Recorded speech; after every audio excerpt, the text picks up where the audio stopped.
DFL Breakdown, presented by GrizLeeGear, with your hosts, Lucas Ford and Ricky Epperson. Hello everyone, and welcome back to the DFL Breakdown, the #1 cartoon side character themed, league-specific, weekly fantasy football podcast in the world. That's right. I got my boy Ricky back with me here, and it's a very special, spooky Halloween episode this time around. And how are you doing on this fine Halloween morning, Ricky? I'm feeling festive. Halloween's a great time. I love it. Kid loves it. How do you not get excited for Halloween? It's spooky. It's thematic. It's football season. Like, there's not much else you need, right? Yeah, well, it's certainly a treat for us to get football on Halloween specifically here. And to celebrate, we thought we'd do a little bit of a trick-or-treat segment of our own here. Ricky and I have gone through and picked out players, one player on everybody's lineup, 6 of us each here. And we're going to just ask each other whether or not they're a trick and they're not going to be good for the rest of the season, or if they're a treat and they'll continue to treat us well this season here. So without further ado, let's kick this episode off with our trick or treat segment.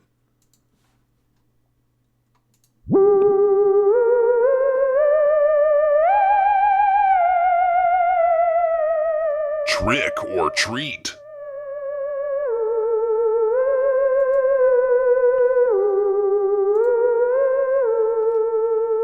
Okay.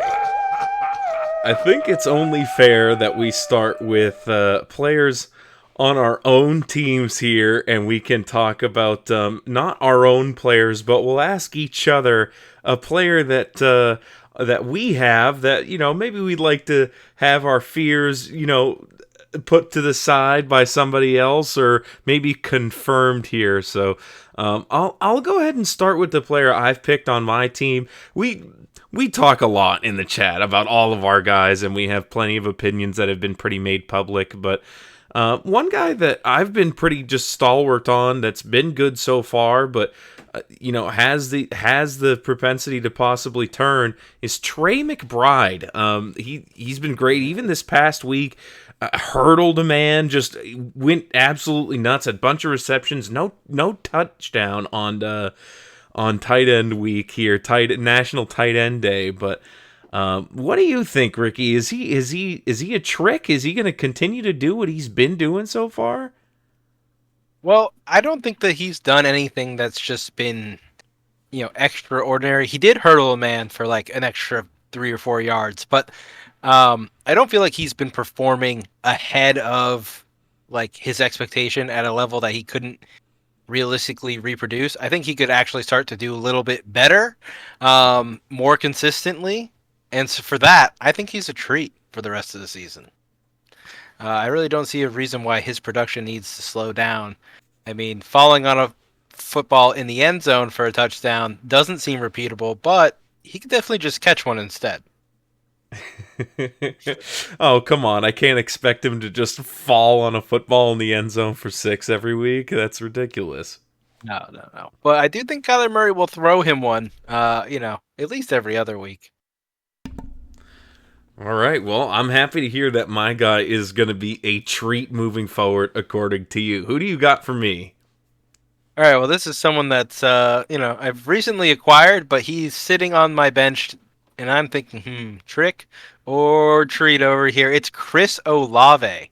What do you have for the rest of the season for Olave and the Saints?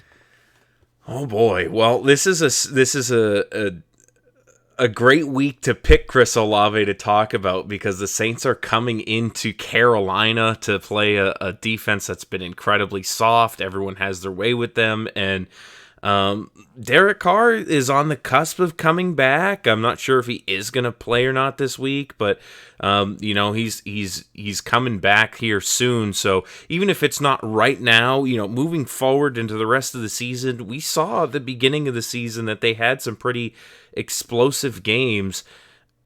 they're capable of it. I'm not saying we should expect it every week, but I think Chris Olave will kind of ramp it up as that offense gets back into its stride here.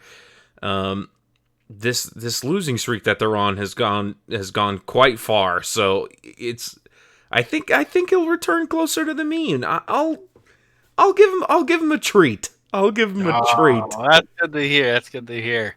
Because I'm a little, I'm a little skeptical. I'm optimistic, but I'm skeptical. But hey, a treat in my basket. That's what I like to hear. It might be like the black licorice of the bunch, but it's still, it's still technically candy. Don't say that. That's a trick. That's a trick. If you're handing out bad candy, that's just modern day tricking. Oh, no. Tricking on those little kids. Well, then, I don't know, maybe it's just a Twizzler or something. Twizzlers are fine. Yeah, they're all right. Like, original Twizzlers are just, nah. Was hoping for a little bit more. But hey, let's see. Maybe he's a Sour Punch straw. All right. If you want your list, my list, you want to fire one off for me? Who's knocking at my door? Yeah, let's go ahead. I have, I wanted to pick someone from Chris's list here, and even though he's not going to start him this week, it's someone that's been great for him so far since he got him. It's Kareem Hunt. Is this just a little flash in the pan, return to action, and he's going to fade back into relevancy, or is he just the real deal and gonna keep a lot of that production in Kansas City? I mean, he's been pretty efficient on the ground, right? He hasn't really shown that he's like an old weathered veteran who doesn't really have the juice anymore from what I've seen. And I haven't had my finger on the pulse of Kareem Hunt nearly as much as I probably should have. But it's hard. Isaiah Pacheco is going to return, and I don't think Kareem Hunt wins this backfield ever. I think if at best he's looking at like 40% of the touches, they could each get 40%. With some, off touches going to some other guys. Maybe it's a straight up 50-50, but I don't know. I don't know if it's enough. Is Kareem Hunt bigger than Pacheco for goal line stuff? Kareem Hunt's not that big. 5'11", 216, I think is what his stat sheet says. Pacheco's a big back, right? Real stats coming at you live. Yeah, Pacheco, sure. 5'10", 216. They're the same back. So, that's Carson Steele territory? No, it's not Carson Steele territory. But Kareem. He didn't fumble recently, did he? No fumble problems. I don't know. I think it's a toss-up. But the future's unclear. I don't think Kareem Hunt is going to win anyone a championship. I think Kareem Hunt could have helped people through kind of injuries in the midseason, but I don't think he's a treat the rest of the year. I think Kareem Hunt is a trick. Ooh, our first trick of the list. Okay, hey, I can get behind it. Someone that's been hot off waivers, but maybe returns back to a less relevant status here. All right, who's next? Well, we're still going door to door in KC. It's Xavier Worthy for Mike. Rookie, starting to get a seal underneath him. Does it just traject upwards, or is he just hit or miss and D-Hop's coming in to unseat him? Wow, Xavier Worthy. Yeah, I think with the Chiefs, their offense hasn't been great. In fact, it's been the worst maybe it's been in a long time.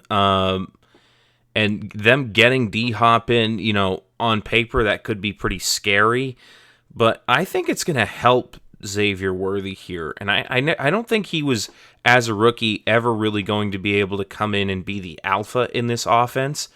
So to get him some room to be a secondary target, to get some of those flashy sort of speed plays that he produces in, like he did week 1, just some of those end arounds or trick plays or things where he can bust the cap off and go deep. Those are great things that are going to be more open for him if the defense is focused on something else. So with Kareem Hunt being something there, with D-Hop being something there, with really anyone else garnering any attention out of that defense, I think Xavier Worthy could be a treat rest of the season.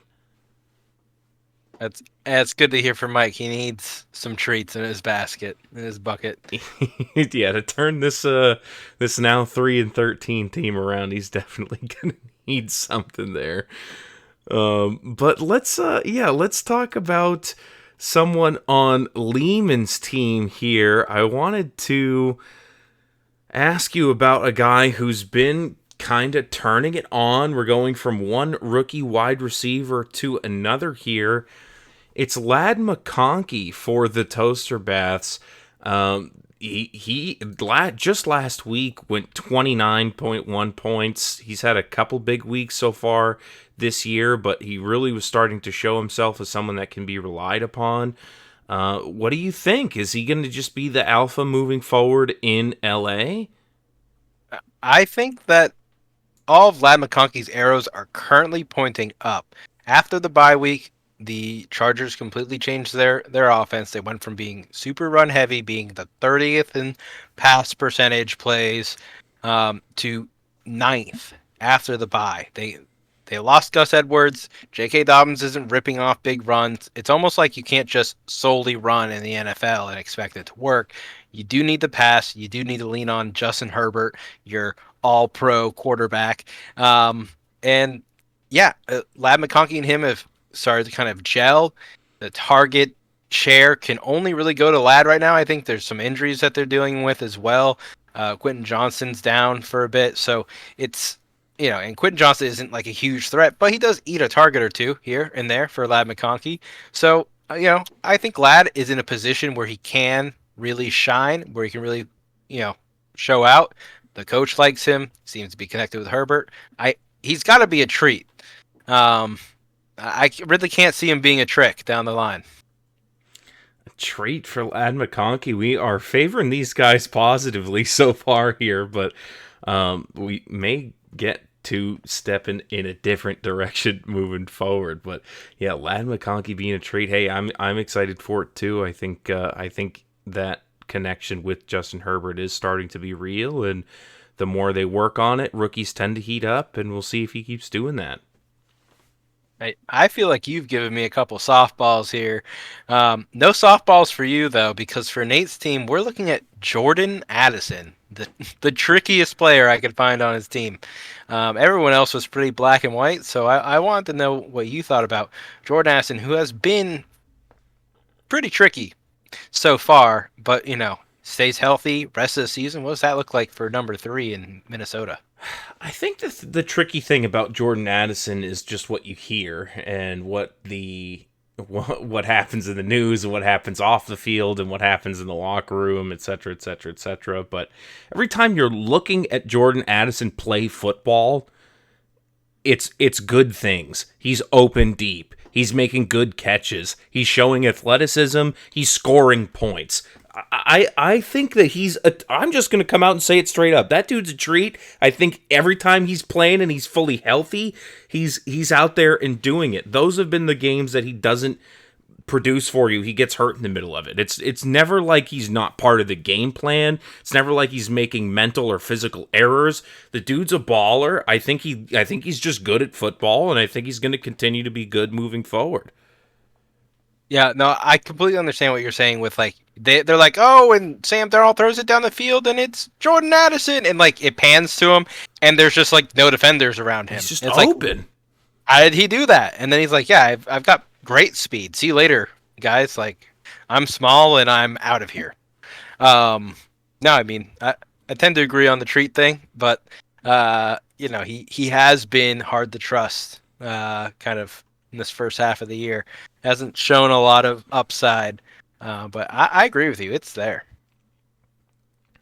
Well, let's talk about someone here I wanted to address on, I believe it was Eric's team here. Yeah, I wanted to talk about someone who has been hot on the field, but also, have his own troubles staying there. It's Evan Ingram. This guy is just catching 10, 15 passes a game since he's been back, but a guy that's been in the league a few years on a struggling team and keeps having these hamstring problems. Is this just going to be a cycle with him, or is he kind of like a league-winning tight end? Because if he keeps up with this volume, he's going to be tight end one. I mean, Eric is in a good spot with both of his tight ends. Both of them for similar reasons. One, Ingram last year was like Mr. Reliable all year. I'm sure he finished in like the top 6 of tight ends, but he didn't do it by like having big blow up weeks. He did it by putting up like 12 to 15 points consistently every single week. I'm sure you were on that ride in a league or two. He can be relied on. He can be relied on. And Gabe Davis injured, Kirk gone for the season. Like, I'm sure they'll find something to replace it. Parker Washington isn't the answer there, okay? But it's Jacksonville. They're going to have to air it out to stay relevant in any of these games. And why not Evan Ingram? He can do it. He has done it. He will do it. And on the other side, Crete, first of all, and then in the bigger picture here, it's going to be tough for Eric to even pick which tight end to start, and he might find himself in like a start-sit, mayhem between him and Cade Otton, who's in a similar situation. The receiving core dried up, and Cade Otton has been pretty solid when leaned on. I think I would lean Ingram because he's shown it a bit more, but at the same time, Baker Mayfield or Trevor Lawrence, I mean, I lean Baker. I know not a big Baker believer, but you've also kind of thrown in the towel on Trevor. How do you lean between those two? And we're way off topic, but I think it's a good discussion. I mean, I think Baker's better than Trevor Lawrence right now. But I would say that Trevor relies more heavily on the tight end and Evan Ingram than Baker does. Right. But yeah, hey, it's been something that's worked for them Evan Ingram actually finished tight end 2 last year. I knew it was high. I'm like, he didn't hit 1, but it was close. And it was with very minimal touchdowns. But a big part of that was a huge spike week he had in week 18 when they were playing against like a B team or whatever. So, but speaking of being off topic, quick, just super fast lightning round trick or treat. I was gonna ask you Jacoby Myers. I don't want to hear any reasoning. Just trick or treat, go. Jacoby Myers the rest of the season is a treat. All right, Pog, we got. He was a treat coming into the season. Awesome. All right, who you got for me next? Raheem Mostert. Raheem the Dream Mostert. Oh man. Wow, you're really slow for lightning. Let's go. Oh, it was just a one quick lightning round. That was like an honorable mention, but I was just, it was just because I didn't want to get too much. We spent a lot of time on Mike's team there, but okay. Raheem Mostert, as I want to say, I was almost happy to see him come back, and he did score 2 touchdowns this last game or whatever. So like he's still somewhat got it, but there's been a couple times where I've been looking at him like, man, the wheels are coming off this year. Like, I kept saying, okay, they will come off at some point and like downplaying him before, but I think I'm seeing the signs. I don't think he's really going to drop the bulldozer and be the guy bruising up the backfield of defenses the way he was in years past. So I'm cautious about it here. I mean, I wouldn't start him. That's the problem. It's like you can't really rely on it. I don't think the Dolphins' offense is as prolific as it was in years past, where they're going to score 5-6 touchdowns a game, and he's guaranteed to get 2 or 3 of them. So I'm going to say Trick. I mean, okay, that fair enough. Is assertion there. I don't think that he'll get 2 or 3 a game. I think he's kind of expected to get at least 1 a game though. His yards per carry in weeks 5 and 7 when he first came back were pretty solid. He looked pretty good there. I agree though, in the Arizona game, he didn't seem to be able to find room there. He did get into the end zone, but 2 yards a carry is not great, but it does kind of seem like it's Thunder and Lightning down there in Miami, and if they're on the goal line, you know, with 5 yards to go, it's going to be the hammer, Mostert. So, um, he's touchdown dependent, certainly. And you're saying not enough touchdowns for the running backs to go around. So Yeah, Trick. not enough, not as many touchdowns this year, and I don't think I think he scored 50% of them or whatever last year. Let's just put a random number on it. I doubt it was exactly 50, but if it was, I think it's 40 or 30 this year. Is all I'm saying. Like it's just going to be a little bit less on top of a little bit less. You know what I mean? Mm-hmm. Yeah. All right. 21 touchdowns last year. Yeah, it was unsustainable. Too much. Let's move on to someone on Artie's team here. Someone that has been just super hot every time he's on the field, but also missed a bunch of games. It's AJ Brown. The Eagles look like sometimes they do got it going on, but a lot of the times they've been kind of looking confusing and despite that, AJ Brown's just in the end zone catching touchdowns, doing AJ Brown things. Will it slow down? Will the Eagles' suffering lead to AJ Brown having bad games, or is he just having a career year despite it? The thing about AJ Brown, one, is he's a treat, and he's a treat because he is the passing offense for the Eagles. I mean, if he is the splits between when he is not playing and when he is playing, it's completely different. Jalen Hurts, he can't seem to operate without him, and it's because he's really good at football, and he knows how to rely on him in situations where they go deep, where they want to make a 40-yard completion. He can count on AJ Brown to do that. That really helps his numbers. It's not Devonta Smith alone is never enough. It's not good enough. He needs AJ Brown there to take the DBs away from him. But I think that when he is on the field, AJ Brown is a treat. If he can stay healthy, go all the way. I mean, I would just tried to pick him up off of Artie, and I that dried up a little bit. So, yeah, I think he's going to be a treat rest of the season. I think he's one of the more solid, consistent players you can kind of rely on. He makes Jalen Hurts. That whole offense makes Jalen Hurts. Jalen Hurts is ass. Jalen Hurts trick. Trick. Hey, is that your next question for me, or who else you got? No, I wouldn't ask you if Riley. I will ask you about Riley's team. Jalen Hurts is a trick. That's a freebie. How are you feeling at this point about DJ Moore? Rest of season. Oh boy, yeah, and he just acquired him in a trade. I would.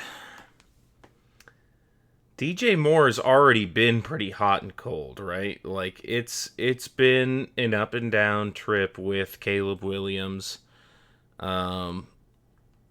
Yeah, you picked a guy that I've never been a huge fan of in the first place. Everyone always says the talent is there, but he's just in a bad situation and X, Y, and Z and yada yada yada. He's hot and cold. Feel like the dude disappears on you.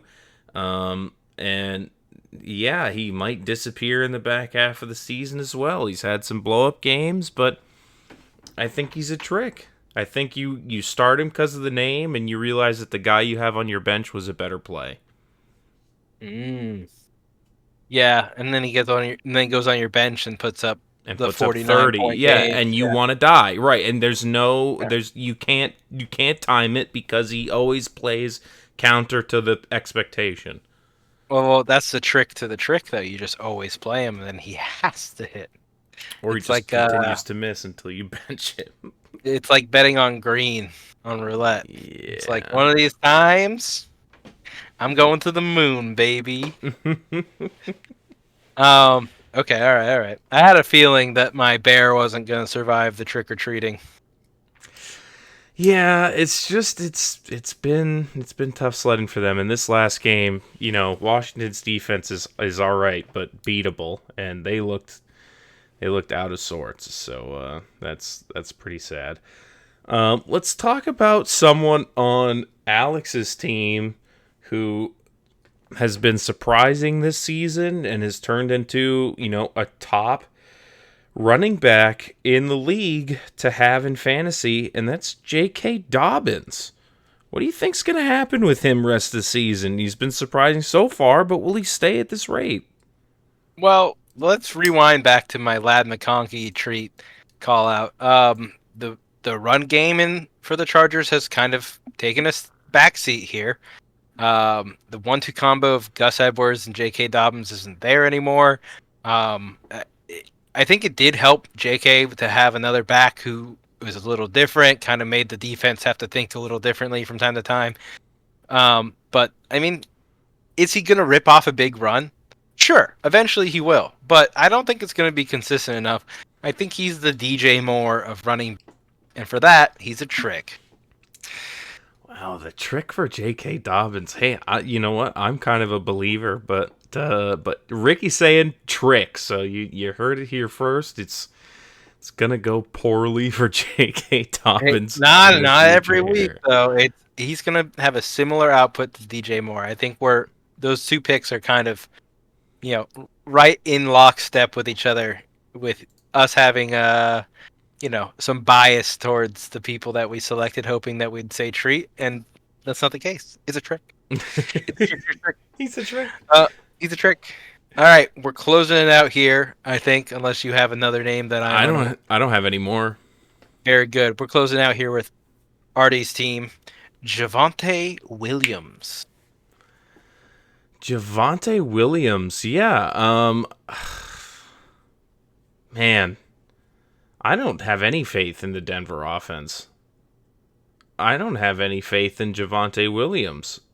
He hasn't started to kind of show out for you. He's doing better than I expected him to this season, but not well enough for me to. He's not doing well enough to keep Jaleel McLaughlin off the field, or Audric Estime was getting a lot of opportunities before he got hurt. If he comes back, he can get some more too. I don't know, Audric, what? Big boy. Yeah. Audric's big, right? Yeah, he's a large lad, so. Yeah. They could definitely use that. Yeah, I'm gonna say trick and not think about it too hard. Okay. Yeah, that New Orleans game where he kind of smoked them, 6.5 yards per carry, 2 touchdowns, touched the ball 14 times, 3 for 3 on receiving for 23 yards. That feels great. But when is that gonna happen again? He's got Baltimore, KC, Atlanta, Las Vegas, Cleveland coming up. None of those sound like soft defensive lines whatsoever. Yeah. It's tough to believe. I kind of was like, hey, maybe I'm wrong right here, because I've been looking at him all year going, that's a foundation of sand. But I want it to be wrong. Maybe I could go buy him low, but I think I'm going to steer clear. Thank you. Thank you for the trick. But hey, I think that wraps up our spooky segment. I think we both did someone from Artie's team, but did we do anyone from Corey's team? Oh my gosh, Corey's on my list. That's so funny. I was wondering why we were doing another Artie. Guys, that's on me. Let me go find a dog. Let's talk about a dog, dude. What about Jaden Reed or? No, I know how you feel about Jaden Reed. I know how you feel about Xavier Legette too. Not gonna ask you about another bear.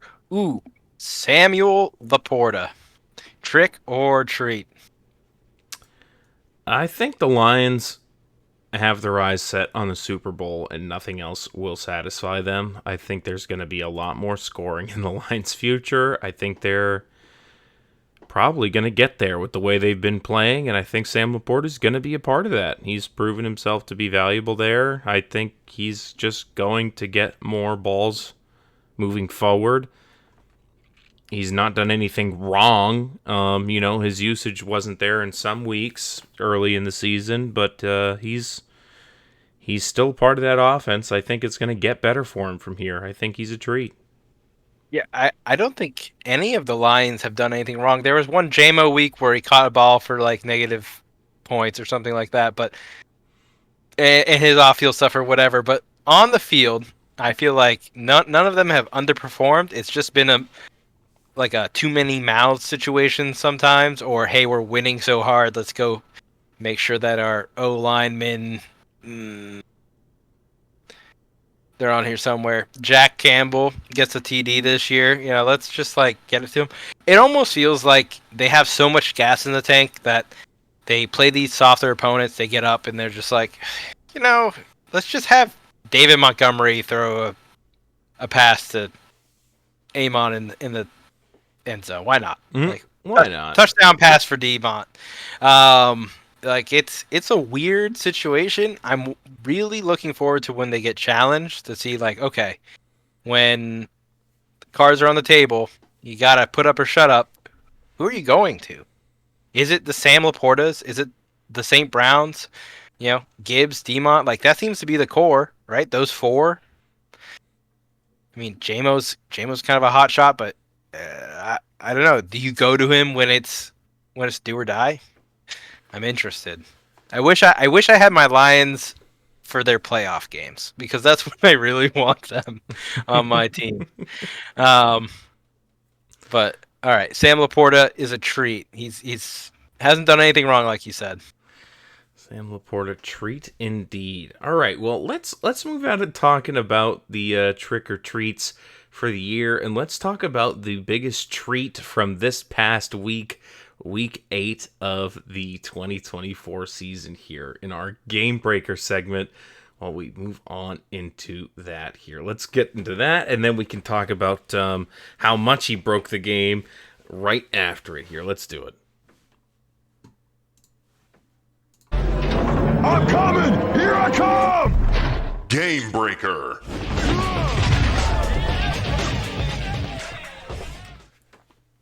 All right, we got a rare Lehman Game Breaker here. You haven't seen it too often, if at all, before. I can't, I don't remember all of them off the top of my head, of course, but I don't think so. We got one here. Lehman winning a game with CeeDee Lamb putting up 40.6 points for him. A massive total here. And he needed almost all of them here. He did not win by more than 40, I can tell you that much. So CeeDee Lamb just going insane in that game against the 49ers. The Cowboys still didn't win, though, right? It wasn't... They did not. No, it was the miracle run at the end of the game. They really needed him. And look, CeeDee Lamb scored on two completely broken plays. The first one, zone coverage. They're just like, CeeDee Lamb. He cut across. How could we possibly cover him? He's in the end zone all alone. There's no one else on screen. And then the other one, I'm really hoping for a Ferguson touchdown. I'm like, it's tight end day. I have some money on tight ends right now. I need Jake Ferguson to score. And you want to know who also was like, this guy can't score? It was the defense. He was so locked in on Jake Ferguson that he ran into his own player and did a pick play that just let CeeDee Lamb just stroll into the end zone for another 20-yard touchdown reception. And you know what? That's exactly why Lehman has a game breaker, because I don't know. San Francisco looks beatable in the secondary. Yeah, well, it was, both of those touchdowns, like we said, it was all extremely important to him here. Let's go ahead and get straight into our score summary so we can talk about the matchup, because it was a doozy, and this CeeDee Lamb 40 bomb was just only a small part of it here. So let's go into the score summary and talk about it.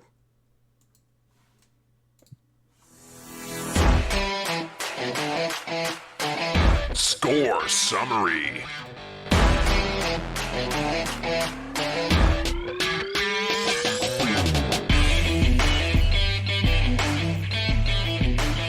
All right.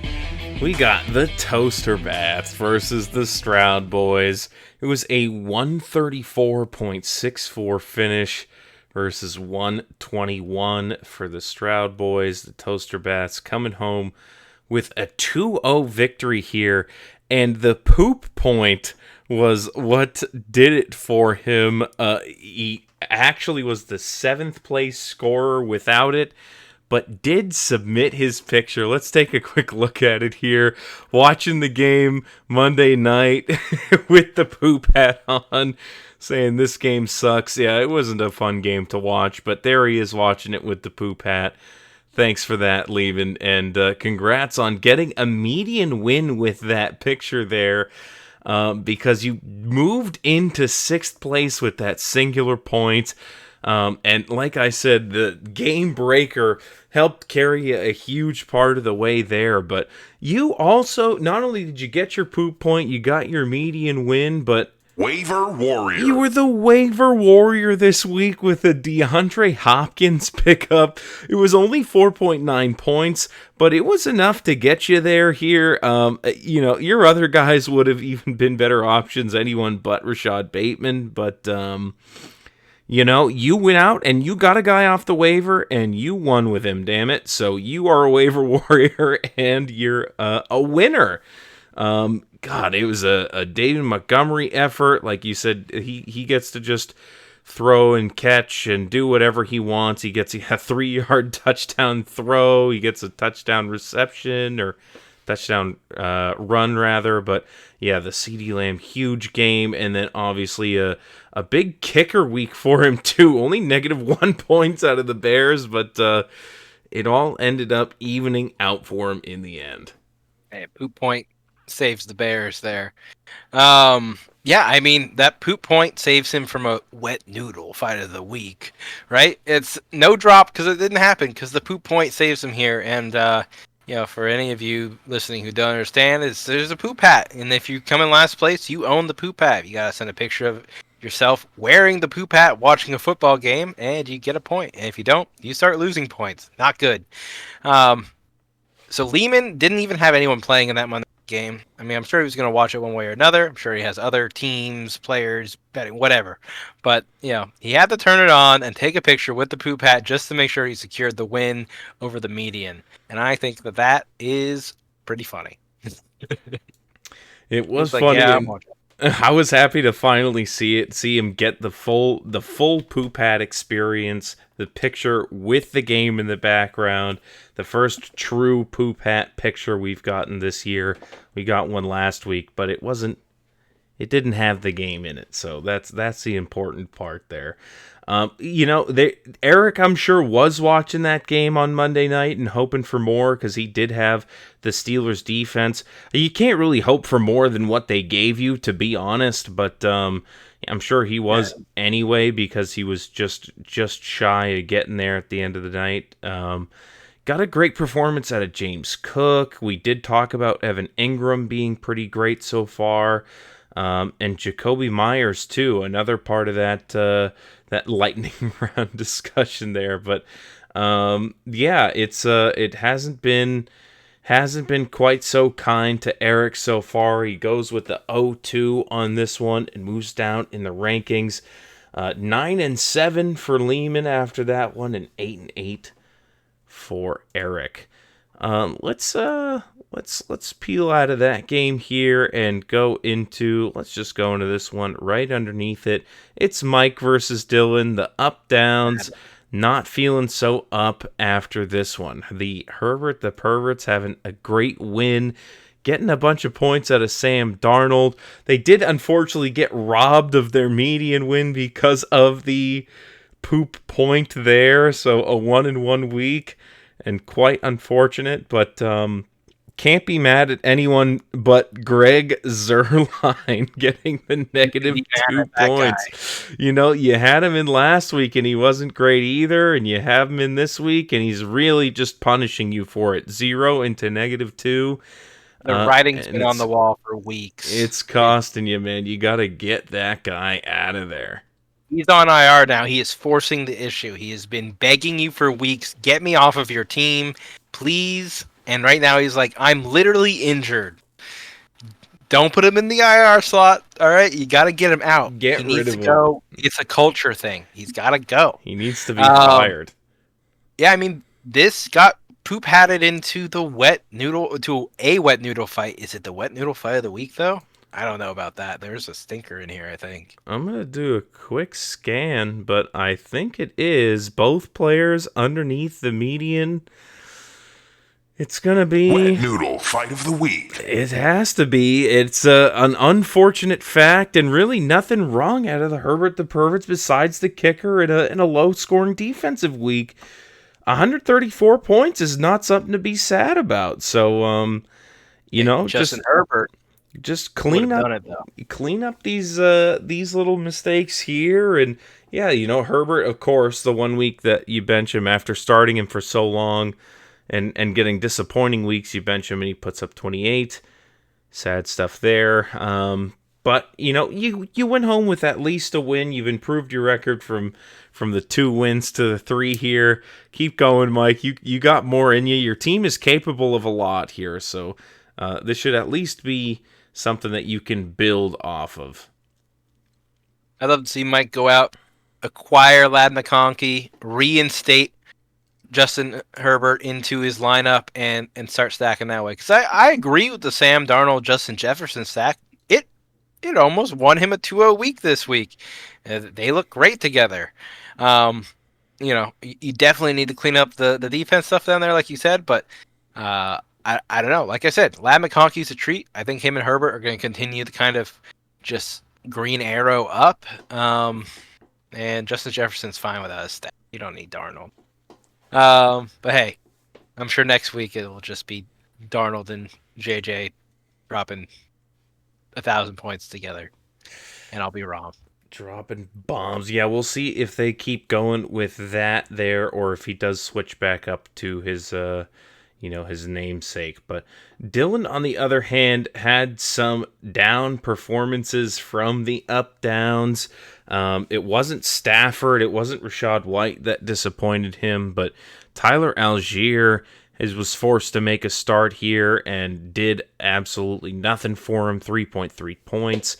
DJ Moore was terrible for him, so he shipped him off shortly after this one. Just couldn't stand seeing him on his team anymore. 5.4 points. Devontae Adams, it was sad that he didn't really get a lot going in that loss against New England. Shipped him off too. Shipped him off, yeah. Just not dealing with these guys being bad on his team. But well, that's because his bench went crazy. I'm pretty sure. Yeah, his big game from Baker, big game from Puka. I mean, he started off his Thursday going, "Oh fuck, I should have started Puka." He likes Puka. He loves Puka. It's a soft tissue injury, though. It's tough to trust. Soft tissue injuries coming back and being good right out of the box. I mean, sometimes they rush them back and they're like, "Hey, come on in. You feel all right?" And they're like, "Yeah, fine." And then football is strenuous. It's hard. It's a hard-ass game, and it's really hard on your soft tissues. So I don't know. It's hard to trust Puka too. But I think Dylan's kicking himself a little bit about that. He didn't trust Baker and Puka. He put Stafford in there.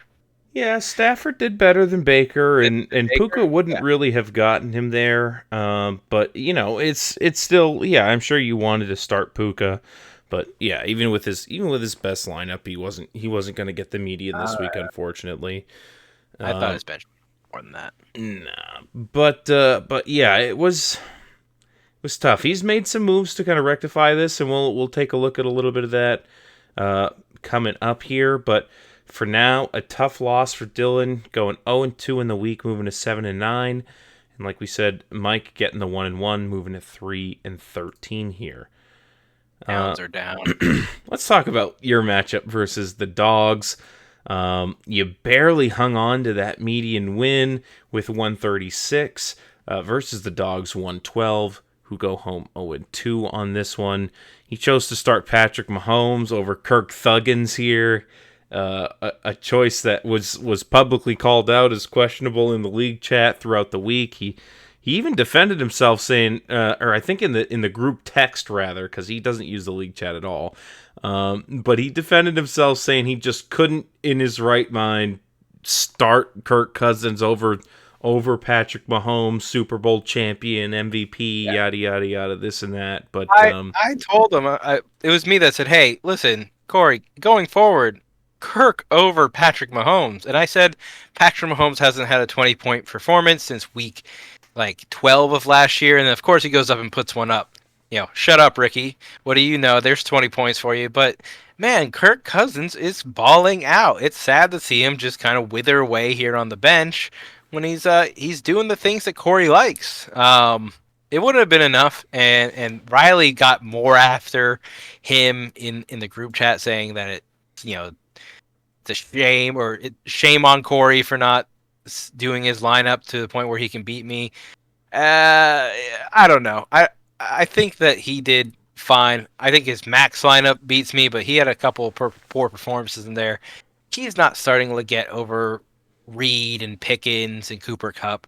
No one's doing that. Not with Bryce Young back at the center. I don't think that's mismanagement. I think that's just a pop-off play.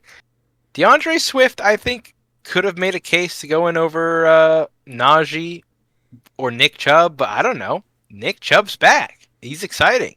Throw him in there. I feel like that's kind of a fine thing. I don't know. I didn't think it was too bad, personally. Well, I mean, those two changes, Kirk in and DeAndre Swift in over, over Nick Chubb, and I think he gets there by a wide margin. Which would really hurt. Correct. I don't know. I feel like Chubb and Harris are fine starts. They're not like weird. It's not like he started Jerome Ford over DeAndre Swift. He was like, yeah, I'm riding with my boy. It usually works out for him. You want to know whose bench went crazy? It's my bench. My bench went absolutely nuts, and I captured like none of it. Chris Olave, the treat, randomly going for like 118 yards. Let's talk about it. Let's talk about the starters at least. Sorry, I don't mean to distract us with what could have been. Well, yeah, especially when you 2-0 on a week, it doesn't really leave much to be desired. You definitely did get some points on your bench, but anything is just something to be excited about. You got nice quality backups for all your guys as well. A great performance out of Lamar Jackson, 28 points there. You got 20 points out of Gibbs. He broke off a crazy long touchdown run. He looks so good. He's awesome. That was an absolute beatdown on Tennessee too. Not as much of it for Amon-Ra St. Brown, but he caught a touchdown, so that was pretty cool. He only caught one pass from Goff all game. The other one was from Demo. Yeah. From Monty in the touch. It's crazy.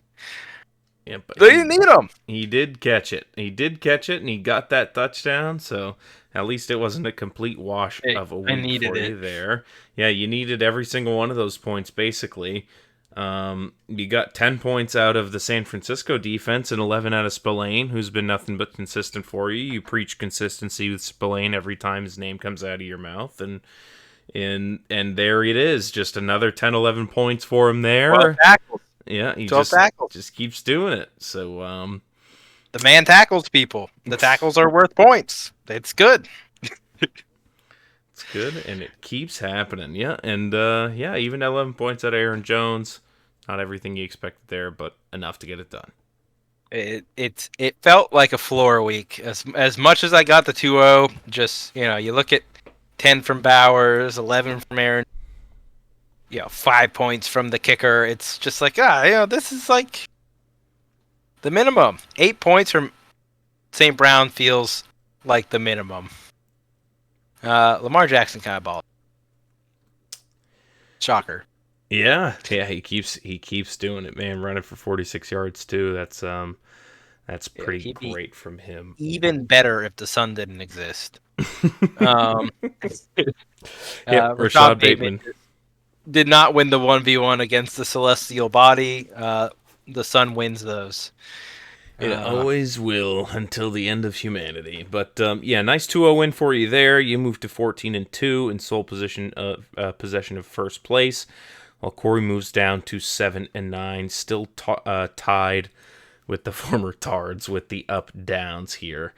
Let's talk about Alex versus Artie in this one of our higher scoring matchups of the week.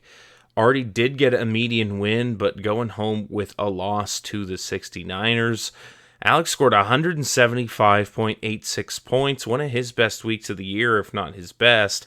And I think the best score on the week, if I'm not mistaken. Jaden Daniels did end up playing, much to my surprise. I didn't think he was going to, but he did. 24 points out of him in that game. Didn't look injured at all. He got 23.6 points out of Bijan Robinson, 7 receptions and a touchdown, as well as 63 yards on the ground. Pretty great out of him. And he got J.K. Dobbins' touchdown as well. He's even getting a bunch of receptions with no Gus Edwards there. 4 receptions for him for 11 yards, just little dump-offs, but 57 yards on the ground and a touchdown. Cortland Sutton with the rare great game out of him. He threw a 28-yard pass. He caught 8 passes for 100 yards. Did lose a fumble, but scored 17 points. And Calvin Ridley had over 100 yards in the first quarter of this game, which was absolutely mental. If anyone was watching the broadcast, he was just throwing to Calvin Ridley nonstop. I'm so happy Alex actually started him on this week, because if Calvin Ridley was on his bench, I think there would have been more than one toaster bath in the Dimmadome. Yeah, I mean, Mason Rudolph is just better than Will Levis. Who would have thought? Bananarama, not so hot. Mayonnaise in the coffee, looking ass motherfucker. Mason Rudolph is so mediocre, but hey, Calvin Ridley is not. So you put mediocre with good, and you get good. You put good with bad, and you get depression. That's just what it is. Disappointment, I guess, is the real word I was looking for. But yeah, I mean, Alex's team just absolutely spouted off. Feels bad for what was probably Artie's death rattle here. At like 138, he has Stephon Diggs and Christian Kirk, who both went down this week. Huge losses for him, but no Christian Kirk in the lineup this week. Yeah, he's on his bench. Didn't even get the death rattle. But not that there was much to get out of it, I guess. But it's still tough to like put up. Maybe I think probably the 4th highest points of the week, and just kind of get dusted by the first guy and have to just eat that. He started Tua.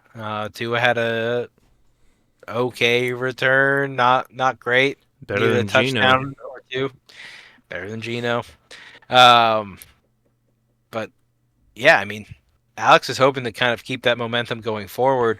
And Artie needs to kind of maintain and kind of recoup some of his production from his lost receivers.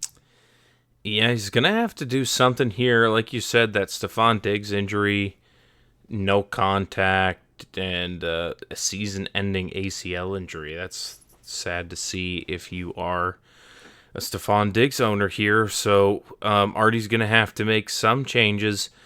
But, he's not... I don't think he's mathematically eliminated, but got to be getting close. Like you were saying, a couple more losses like this could really be rough for him here. But, yeah, 1-1 on that one at least. Moves to 4-12. And he's going to have an uphill battle moving forward here. But speaking of uphill battles, let's talk about my matchup versus Chris here. This was much anticipated. We had some pretty juicy drama between the Scary Terry game and Tyreek Hill not quite getting up to standard, especially after those two were traded earlier in the season. Drake May, though, this was so sad. He got 3 drives in and scored 11.5 points, but a Jets player hit him helmet first in the back of the head, and he was pulled for the rest of the game and missed everything after those 3 drives. But still, yeah, that's tough. Luke, I feel for you. That was Tyreek had a touchdown called back on like some bogus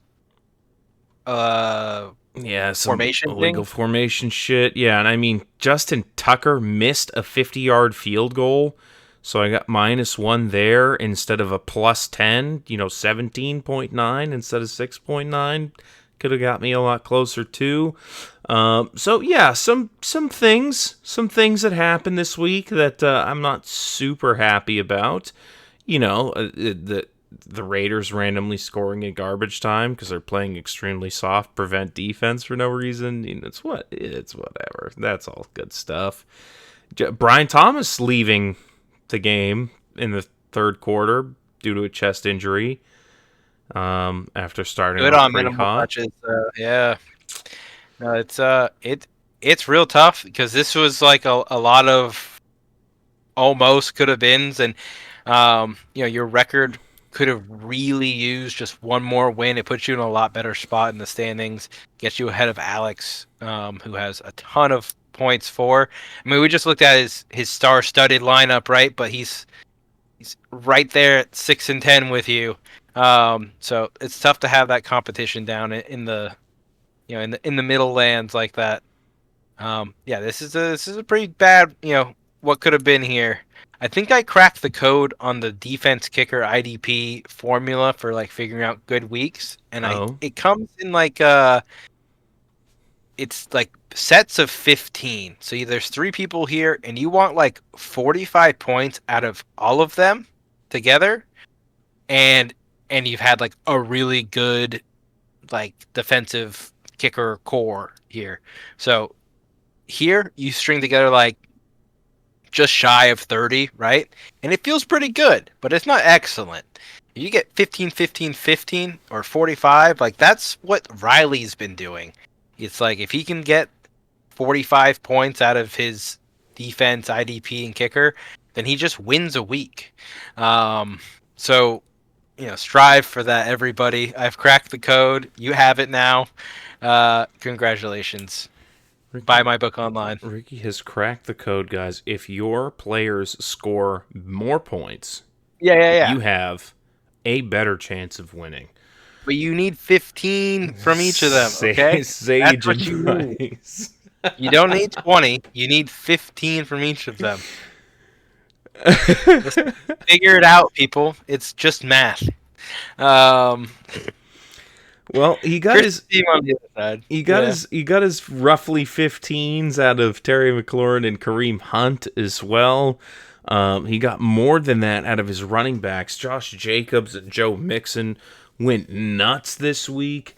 Joe Burrow barely scored more than Drake May, but he played a full game in that loss to Philly. And Drake London's touchdown streak was snapped, and he's no longer doing that every game. Only 7.4 points out of him. But, man, he just hammered it home on Monday night with George Kittle going nuts. Or, I'm sorry, it was Sunday night, rather. National Tight End Day. That Yep. sucks. And Catching Kittle on National Tight End Day is awful. yeah, 6 receptions for 128 yards and a touchdown. I needed him to get like 10 points or less, and he got 24, so 25 almost. Good game to Chris. He, Anal Zone even got 12 points. Harrison Butker got 10. It was just a solid effort from him all the way around. Number 2 score in the week. And I was number 3. So both of us get a median win, but I'm going home 1-1 with the women in the kitchen 2-0 on an 8-win streak here. Just firing on all cylinders. Yeah, it's just being absolutely on fire as of late. And we'll see if he can keep it up. But yeah, 10-6 for him and 6-10 for me. We got one more matchup here, or actually, yeah, one more matchup to talk about. Riley versus Nate. It's now George Droid versus Trump 2024. Wow. Okay, it's a 132.64 points for Nate and 129.04 for Riley. This could qualify as a wet noodle fight of the week as well, but they did score a little more than the other one here, so it won't quite be that. But in any case, Nate coming home with that 1-1 win. And no thanks to Jordan Love's 5.74 point for performance here. He pulled his groin pretty early on, threw an interception, and came out of the game. But he was carried by Devontae Smith, getting 85 yards and a touchdown. Jamar Chase getting 9 receptions for 54 yards and a touchdown. And Kyron Williams for 97 yards on the ground and 5 receptions with a touchdown as well. So, yeah, 23 points out of him. And then finally, Monday night, down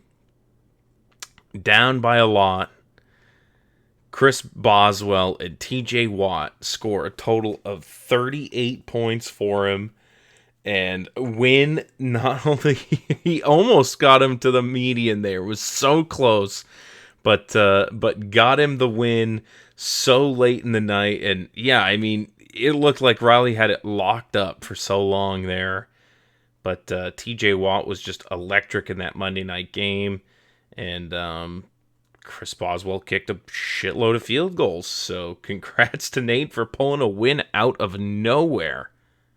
Yep, and just look at those 3 bottom things. How many points does Riley have over there? 15. That's not good. That's a third of what you need. It's no good. And then over there, you got almost 45. 38. Minnesota puts up a little bit of something, anything, and all of a sudden, it's really good news for Nate. So hey, I'm telling you, it's mathing. The math is mathing. Yeah, I mean, it's sad to see the quarterbacks go out early. Young talent that's just kind of like, concussed or groin injury. It's a drive stopper for your team. But the come behind win on Monday night with TJ Watt and Chris Boswell, I think is justice because Riley has just been getting away with a bunch of IDP defensive wins all season. I think that this game has pretty good implications, pretty significant implications, I guess, for the rest of the squad. This is number 2 and number 3 on the season coming together, putting up a wet noodle fight. Maybe not the biggest one of the week, right? But it's a wet noodle fight. So led up 2 median wins to the rest of the field. And then only one of them takes a win home against each other. I mean, that's the kind of carnivore cannibalism that you want to see up top. And I think that the playoff picture, we're talking about Artie before. I'm transitioning into playoff picture, but talking about Artie before, I think that there's a lot of guys in the running still. Everything's pretty close down there. And it's because you have guys like Riley, myself, and Nate who are in the double digits of wins currently. And if those top 3 can keep kind of winning and keep pushing the lower half of the playoffs down, it really opens up the door for anyone else, even Artie, even Mike. Yeah, anyone can turn it around here. We're just getting into the second half. If you have 2 wins, you're good. Yeah, you can still get there. You can still at least get to 6th place. I know that a lot of the records in the middle are just about tied, but these guys here, 12-4 now for Riley and 10-6 for Nate after this one. Riley, just really quickly to go over his team as well, got those 3 rushing touchdowns from Jalen Hurts as well as the passing touchdown. Had a great day out of Alvin Kamara, but only 1.8 points out of Jordan Mason. Deebo Samuel with a somewhat disappointing day at 12.6. Brian Robinson, 8.6. And then, like you said, a poor showing out of his defense and special teams, including the Hassan Reddick goose egg here. Something that could be somewhat surprising, but I'm even more surprised to see Denver only getting 9 points versus Carolina. You would expect to get more out of one of the best defenses in the league versus one of the worst offenses. But close one there. Riley unfortunately didn't have it, but moving on from those guys here, that will do it for our score summary for Week 8. We're going to really quickly go through the waiver wire. We'll get down to the wire. We'll look at all the trades that happened this week here before we get to the projection preview. So let's go and head on down to the wire, and we can see what has happened for moves.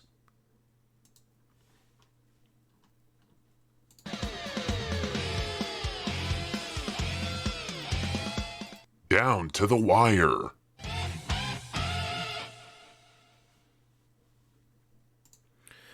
All right, I thought I had another picture here for the waiver wire, but we'll just take a look at it in the Sleeper app. I did forget to go through the standings real quick, but I did briefly mention it in each of the matchups, what everyone's record was, but that race for the middle is certainly heating up, like we were talking about.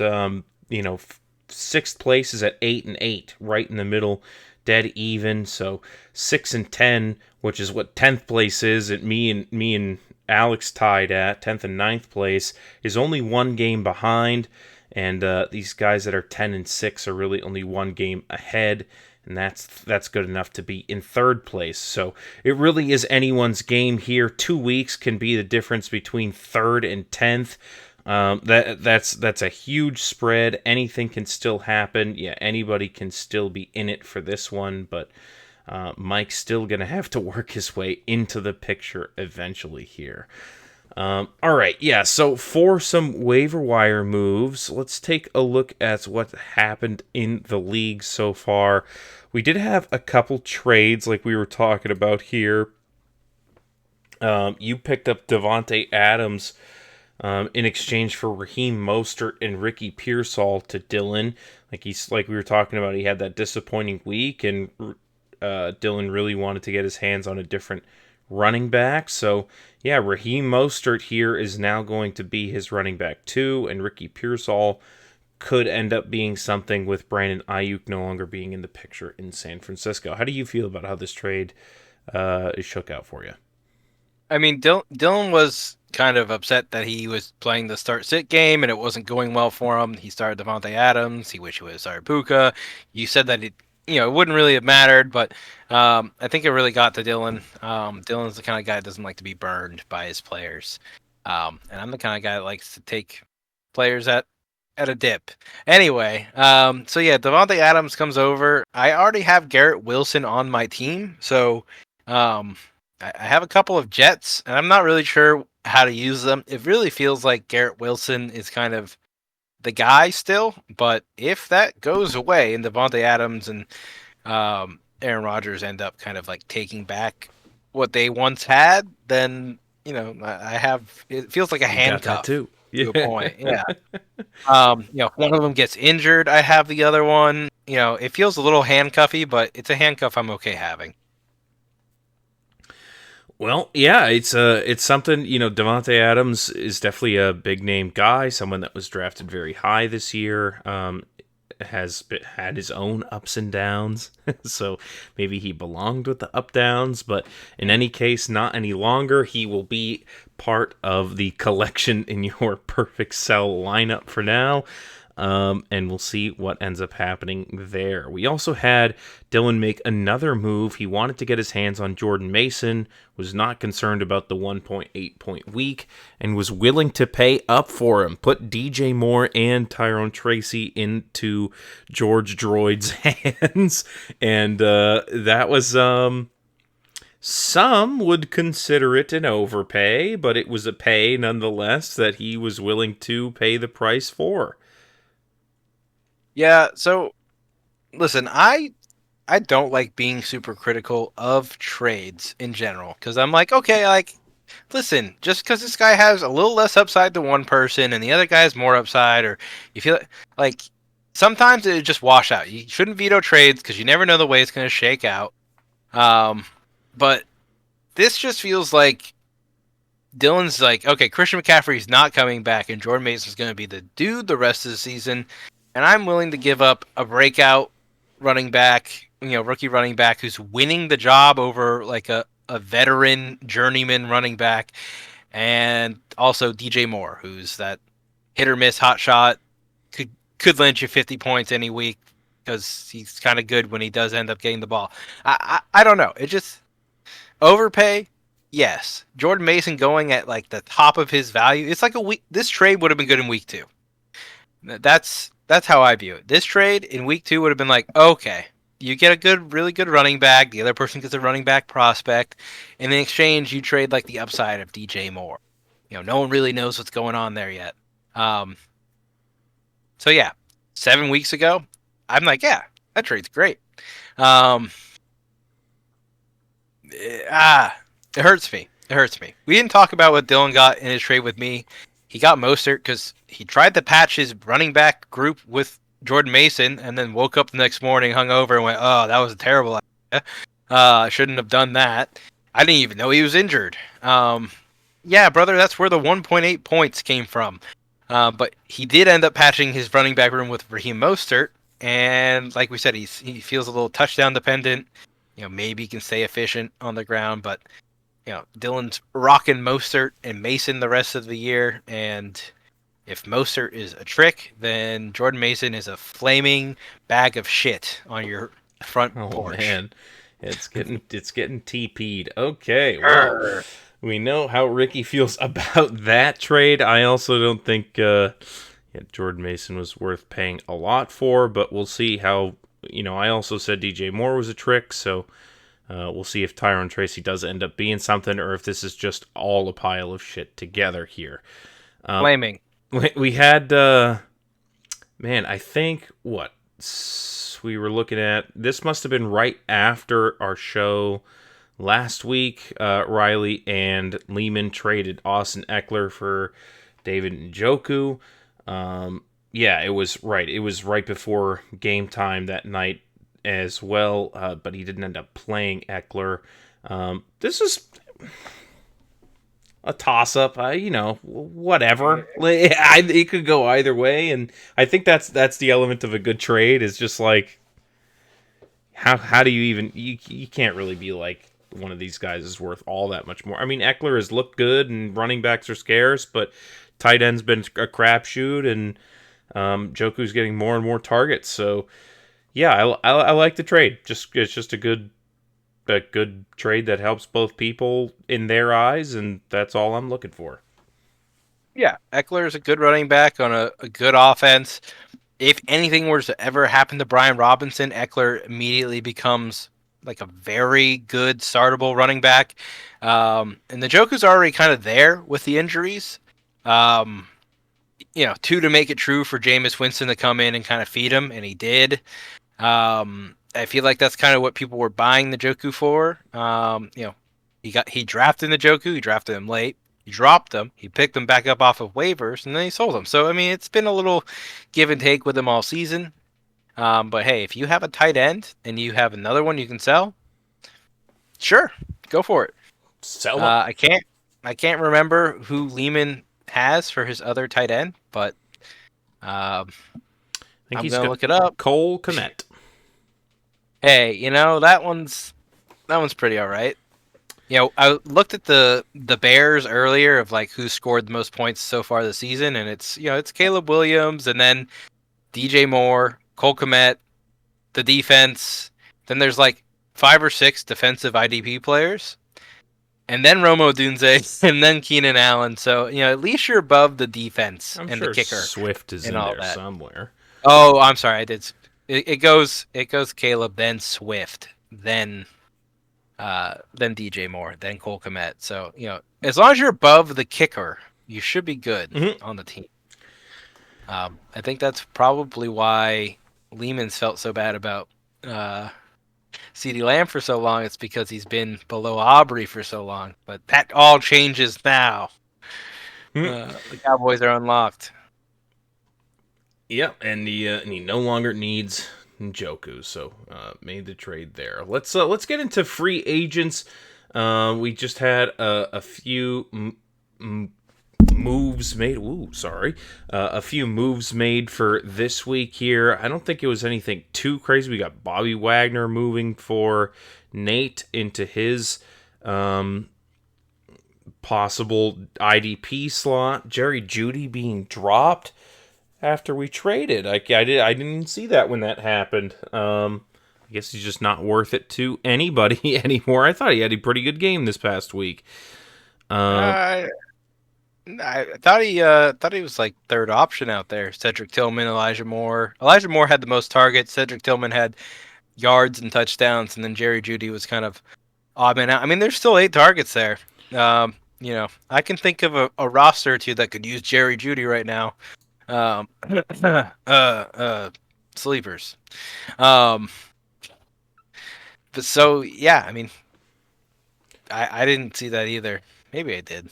But I don't know. Trump 2024 going away. Oh yeah, let's see here. That was a. I wanted to talk about the waivers first, not the free agency. This is the important stuff here. Jameis Winston after that crazy game going to the toaster bats.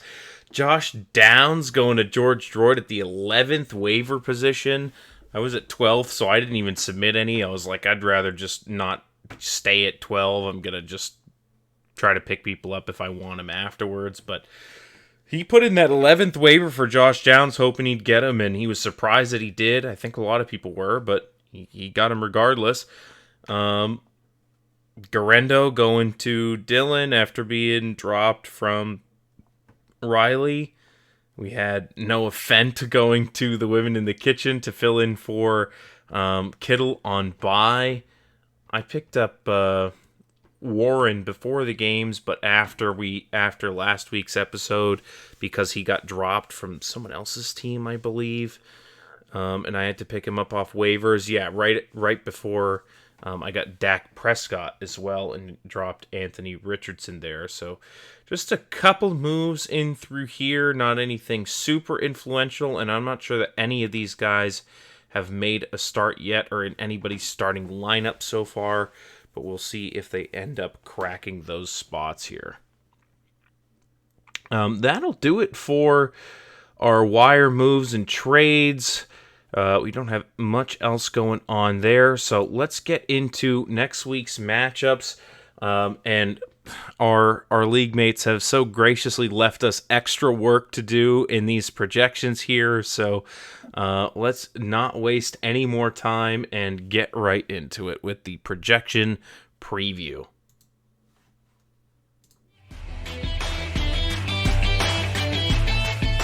Projection preview.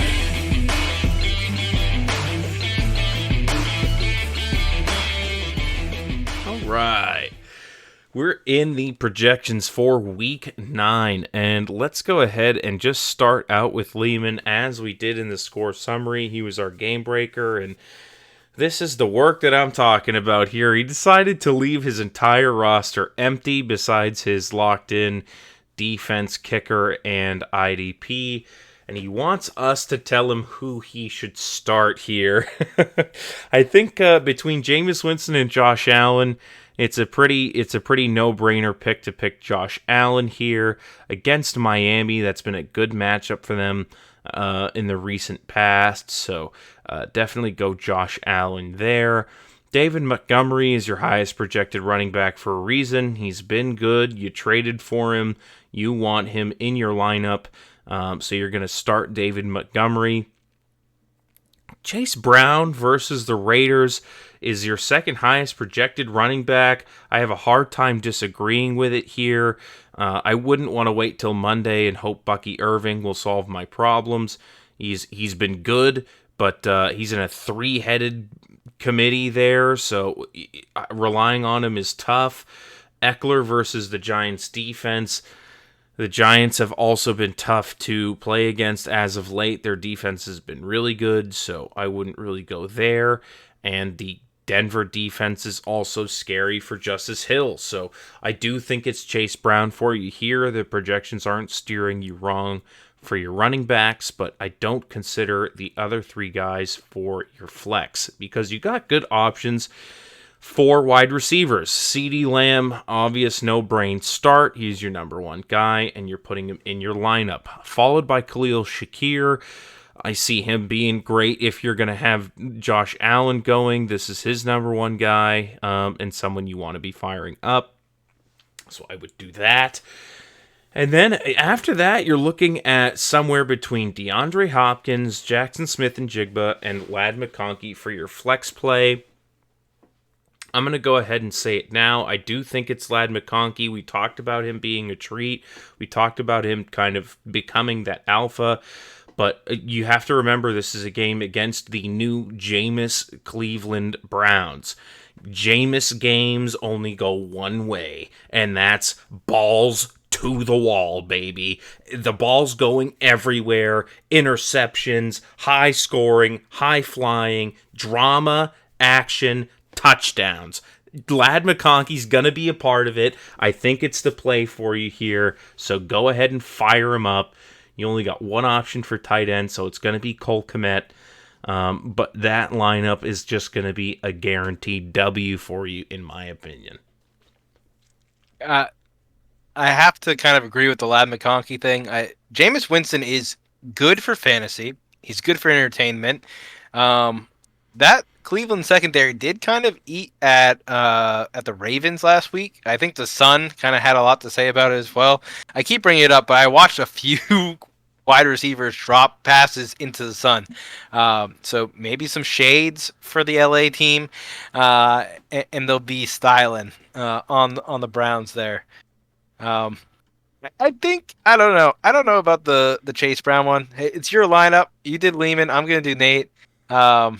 I feel like you could wait for Bucky or even I think Eckler into the Giants is not as tough as you want it to be. He struggles with touches sometimes, so maybe it's Bucky Irving there. I don't know. I haven't been a big Chase Brown guy because I just think the Bengals don't always do it. They can be the bungles, and if you're bungling with the second running back on the team, I don't know. At least you know Washington's going to beat the Giants, right? You would hope. But I don't that's know. a divisional matchup, baby. I like your lineup. I think he does have some start-sit decisions, whether or not he ends up going with exactly what you told him to. He should. He told me to do nothing this. Nothing was clear-cut here. It was harder to make arguments against just the clear-cut things on Nate's lineup. We'll get to that later. But he's facing off against the perverts who are looking to just keep on keeping on what they're scoring, right? Hopefully not get poop pointed again. Yeah, he's got to get Greg Zuerlein out of there. Fred Warner on bye, so he's going to have to put Hamilton in, or Myles Garrett. They've both been great this season and just kind of rotting on his bench since the draft. Fire one of those guys up and you'll do a little bit better than you're projected right now. And then, yeah, in God's name, get anybody else to kick the football for you. But Zuerlein right now, yeah, before he plays and gets locked in here, you got to do that, Mike. Please do that, Mike.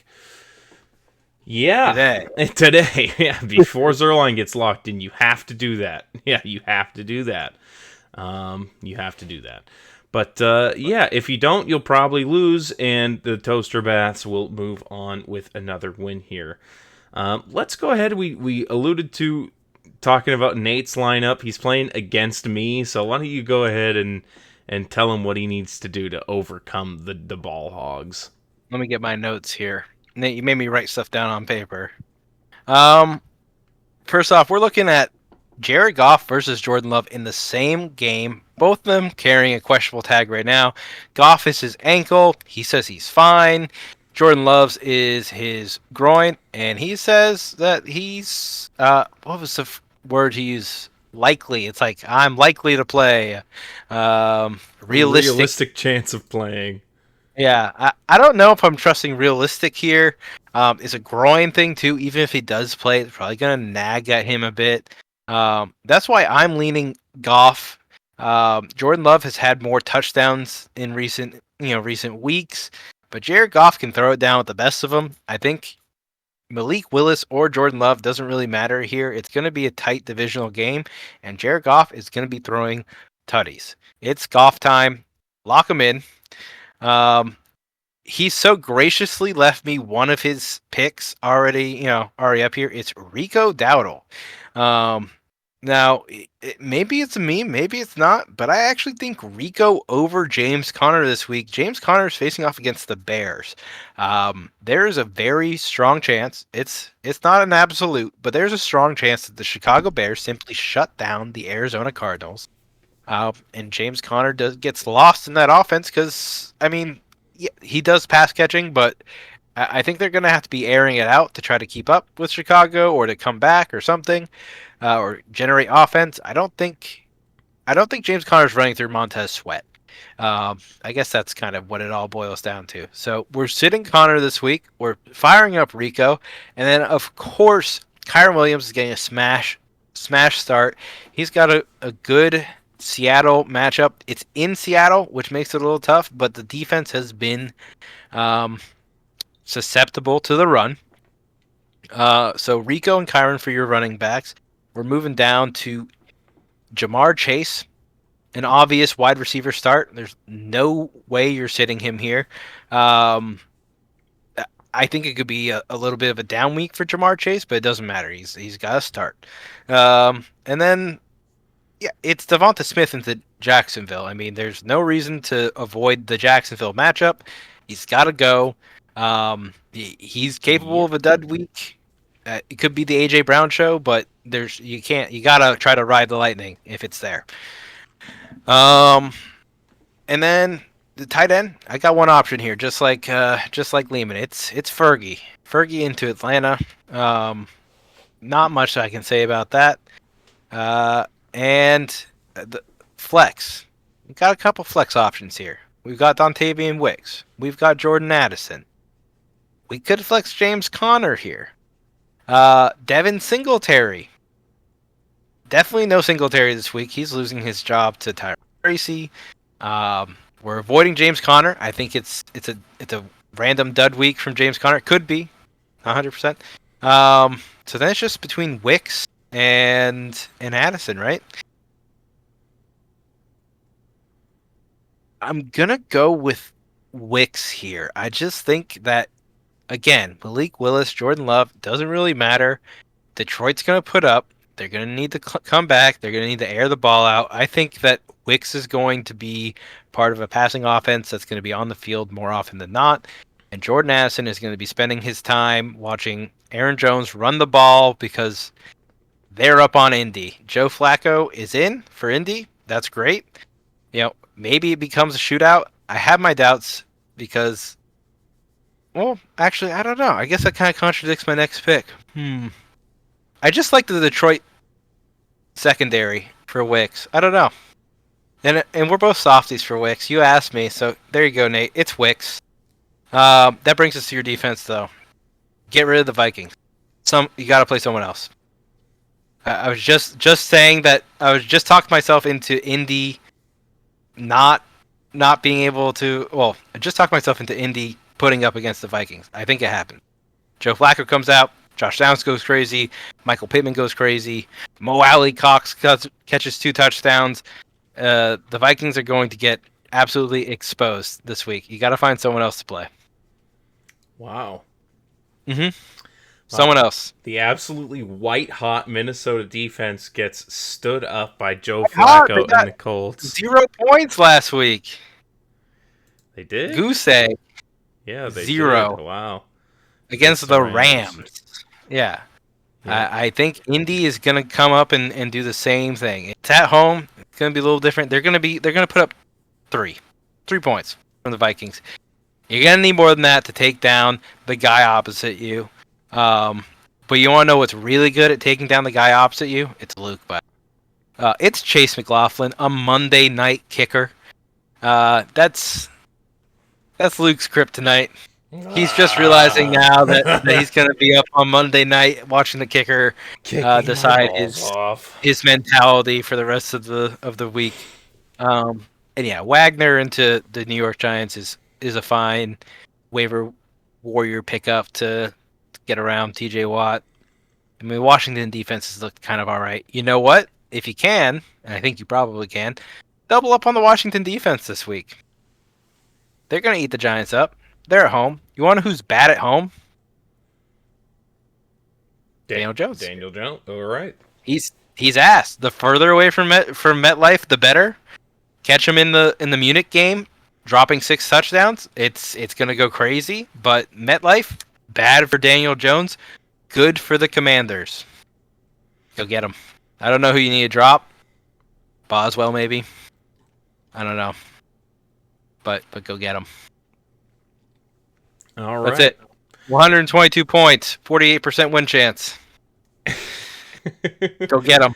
Well, the projection wouldn't quite have him beating me with Drake May in, and if I end up trying to change him out for anybody else, my projections would get a little bit higher. But yeah, I don't know that I will. I really like Drake May, not just because he's a Patriot. He just seems to be the complete package so far. When he's out on the field, he's doing great stuff, and he's beat his projections every time he's gone out there, besides the game where he only played one full quarter. And even then he was pretty close. So, Luke, at Tennessee, though, Tennessee's defense has been really good. Yeah, so's the Jets defense, and the Texans defense has been good, and everyone else that he's played against, but it just doesn't seem to matter. It just doesn't seem to matter. So I am holding out hope that that Drake May is just having a generational run, and that everyone's too blind to see it so far. But if that's not the case, I think we'll find out here if he is mortal, if he can be stopped, other than with a helmet-to-helmet play. We may find out this week against Tennessee. In that case, I'm hoping Saquon Barkley does go nuts against the Jags, that Devon Achane has a better time against the Bills than he did previously, and Tyreek Hill finally scores a touchdown after weeks of being without one here. Tank Dell finally, he was scoring. He did score last week. He got a couple touchdowns or something. Just one touchdown, but a couple nice catches. And Trey McBride was great as well. They're saying that Brian Thomas may play after all. He went from not playing to week to day to no serious injury to possibly playing this week. So if he goes, that would be great. But he's in my flex. If he doesn't go, then maybe it means more action for Tank Bigsby. If the passing game isn't working, maybe the run game will work a little more, or something like that. Might be able to flex him or go a different direction entirely. But yeah, that's what I'm thinking. I'm not gonna drop Justin Tucker, and I got the Kansas City defense still. They are good, so I'm hoping they stay good, and I'm hoping Ginkelberg does Van Ginkel things. He might. It'd be a lot better if Anthony Richardson was playing. Oof. Ooh-wee. Yeah, I mean, yeah, the QB stuff. You know what? Drake May was gonna be right where I was wrong last week. I was saying Caleb, and Caleb did outperform Drake May, but only because he got concussed or the head injury. Yeah, I think he put up 8 by the end. He ended up throwing a touchdown. Yeah, Drake May had 11. Or it was 13 or something. It was 9.94. Caleb Williams didn't he beat him. No, he didn't. He played a full game and didn't beat him. Close out of this, he beat him. Close out of it. He beat him. Close out of it. We're on to week 9. Stop looking at that stupid stuff. You brought it up! Excuse me, sorry. Yeah, sure. My bad on the Caleb Williams thing. I played my mom in a league, and I told her, hey, go pick up Caleb Williams because Deshaun Watson's dead, and she did, and then she played him, and I beat her by less than a point. So, Oof. Shout out, Mom. Sorry. Sabotaging your own mother. Ruthless. Anything for a win. I played Caleb Williams, too, okay? Just in the Dynasty League. Well, yeah, it's not something I'm going to be thinking about at least this week because Caleb Williams is gone. I've dropped him for Joe Flacco, thrown him out. But play Flacco. Yeah, we'll see. Vikings frauds at home. We'll see if he ends up doing it or not. But that's those matchups here, the ones we were setting lineups for those guys. Let's look at Chris versus Riley here. This is a pretty close projection matchup here, within a point of each other. These two are up in the leaderboards right now. I think they're second and third, and yeah, we'll see who ends up in second after this one. It could end up changing, but Riley's hoping that Jalen Hurts just steals all the touchdowns again in this Jacksonville game. He's hoping that Brian Robinson is the back to have in Washington against the Giants and not Austin Eckler here. And he's hoping that this extremely soft matchup for Alvin Kamara against the Panthers ends up being great for him here. Still going with DK Metcalf, Darnell Mooney being fired up versus the Cowboys at home. And he just picked up Josh Downs. He's going for that waiver warrior spot, flexing him into Minnesota in that game we seem to continue to talk about here. We'll see if that ends up panning out for him as well. Tough matchup for the Denver defense. Right there. But does have the chance to be the waiver warrior. What are we looking at on Chris's side? Yeah, Chris is looking at nice Joe Burrow into Las Vegas matchup. Josh Jacobs being part of that Detroit Green Bay. It's going to be a big game. There's two teams that have really looked like proper NFL caliber teams going head to head in a divisional game in Lambeau. You really hope Jordan Love gets a start there. That way, it's not like, next time we'll get with our starter. But it's going to be a high scoring game. The over under is up, so Josh Jacobs could definitely produce. Joe Mixon is the backbone of the Houston Texans. Playing right. He's gonna do the thing. The Jets are bad against the run. Stroud has been.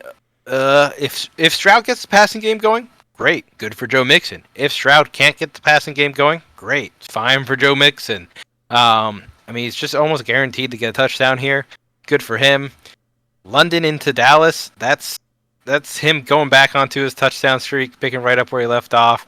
There's a reason Riley was worried about his Nate Chris stretch here. He's like a 2-2 between Nate and Chris is a win for me. He's kind of counting on losses here. He already picked up 2 of them. He's scared. He's worried. The projections are 50-50, but I don't think Riley believes he's got it. But yeah, Chris's team looks strong this week. I like all these matchups. I don't know who he's flexing, but I imagine it's probably like T. Higgins. Yeah, there it is. T. Higgins. Yeah. Noah Fant coming in for a spot start against the Rams. At home, that's all right. I like Noah Fant. Harrison Butker, Cleveland, anal zone. More of that Green Bay game. I don't know. It's gonna be a bloodbath, and we have Harrison Butker versus Brandon Aubrey, 2 kickers that absolutely can do it. I think Butker's probably been carrying Mahomes this whole season, him and the defense. So there's a reason why they're undefeated, and it's not Patrick Mahomes. Yeah, not a little bit.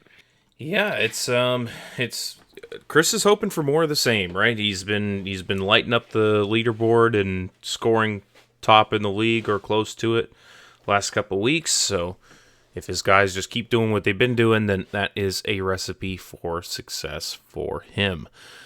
Let's look at Dylan and the Up Downs versus the Stroud boys.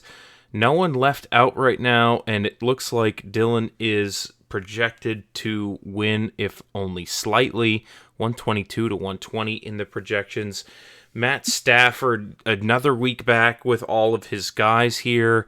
There's a lot of hype around those weapons returning and Matt Stafford profiting from it. Rashad White has been solid for him here. We'll see if he continues to, on Monday night, be solid for him there and be someone he can depend on at the end of the week.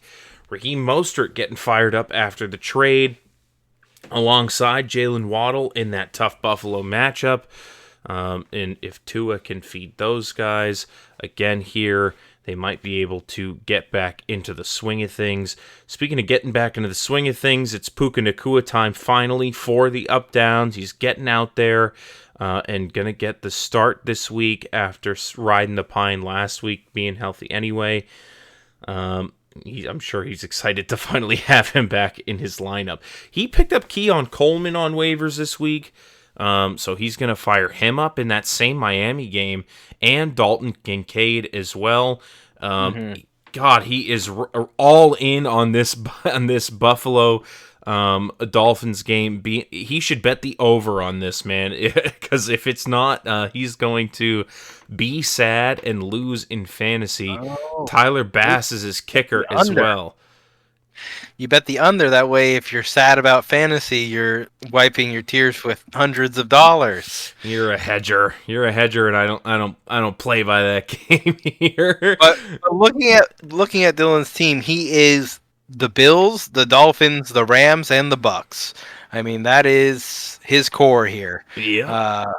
That's what he's got. Any week Baker Mayfield and Matt Stafford can switch out, but that's his core. He's 3 teams. He's looking for action. And that game, it's this matchup has more from it too. James Cook on the other side, Amari Cooper on the other side as well.